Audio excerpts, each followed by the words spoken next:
Hello, my dear long term investors and my dear viewers. This is your boy Bhuvi, and today is International Women's Day. And greeting for all those women who carry the homemaker role and who contributes to this economy in the monetary way. For all the I'm giving my greetings. Thank you for backing us all time. So let's come to the market news. Today is a Mahashivratri, so the markets are closed today, and government allots. I mean, the Tata Electronics have been allotted about 180 acres of lands to carry out its semiconductor project with the Taiwanese partner PMSC. So Tatas are going to invest 91,000 crore, while CG Group on the other hand, which is a subsidiary of Murugappa Groups, also got allotted 28 acres, while the Micron got allotted 93 acres of land in Sanand, and Tata got in Dholera in Gujarat. So from government side, 80% will be provided as subsidy, while 20% will be paid by Tatas upfront for the land, while rest of the things comes from the subsidy.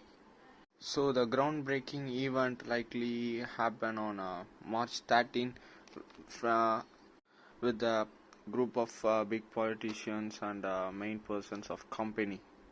So Paytm's third-party application provider certification and tie-ups is in status quo, which is a third-party application provider is something the app which acts as a gateway or some medium to operate in a UPI. So it needs a PSP bank, which is a payment service provider. If Google Pay is there, it should need another bank to provide the operate the UPI. So through that PSP bank, the payment can take place and transact the money to another.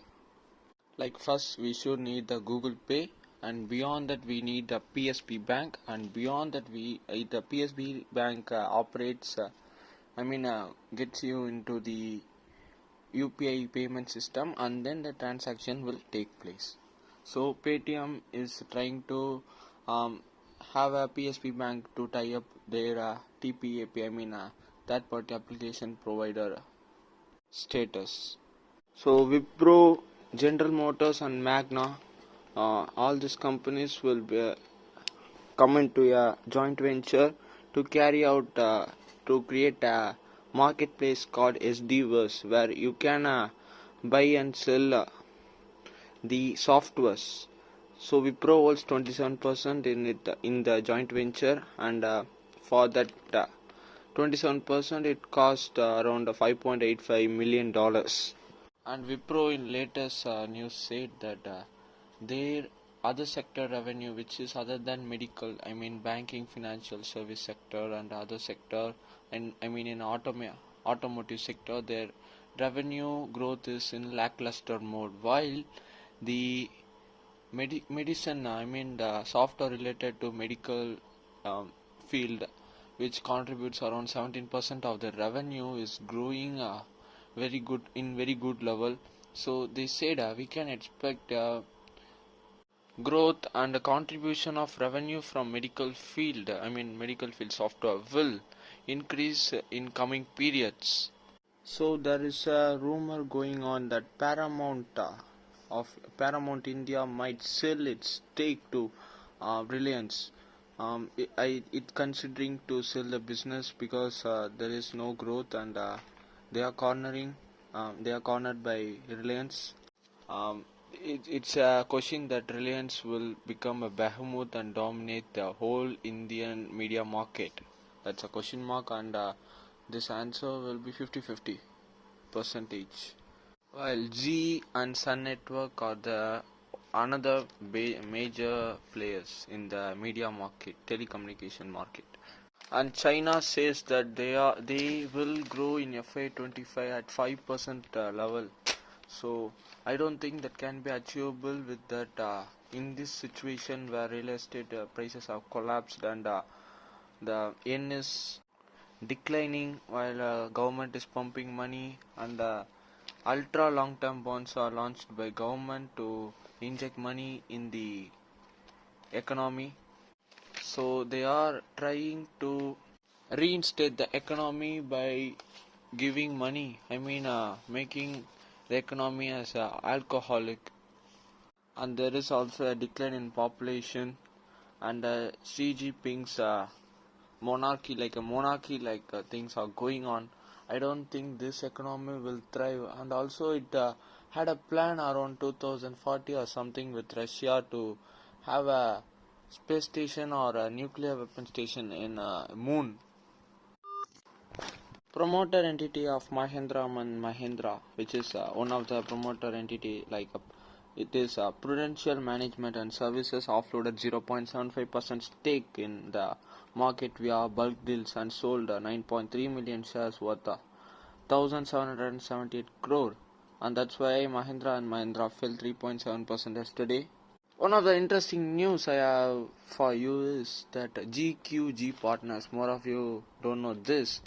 It is a private equity firm led by Rajiv Jain, who betted against the Adani Group, which is why Adani Group is free falling from its high. When Hindenburg Research came out, he betted and invested 1.5 billion and turned it out to be a 10 bagger later recently.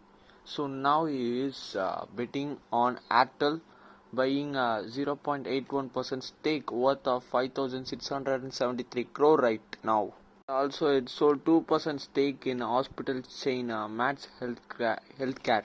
So it's now holding in ITC, Adani Green and Adani Enterprises, Adani Ports, Adani Power, Bharti Airtel, Adani Energy and Solutions, GMR Airports Infrastructure, Adani Cement, Ambuja Cements, Mats Healthcare, Patanjali, IDFC First Bank, JSW, and I think in three companies are very good in my opinion.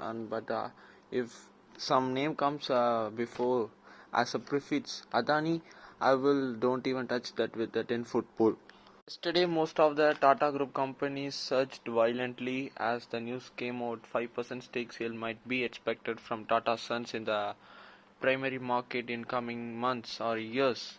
So the company which holds some chunk of stakes in in its portfolio of Tata Sons raised yesterday violently. So that's a interesting thing, but I don't think Tatas will list it because it is a crown jewel. They will feel they have to control it rather than giving it to the public, and public can play their hands. So why this talk came out was that RBI said classified Tata Sons as a upper layer non-banking financial institution, so that you should list it in public markets. That's why the news came out. And I think Tata Capital will be listed, and Tata Agathas will, as soon as possible, it will also be listed. So let's see. And thank you for listening to me till end. And don't forget to subscribe, share, and like.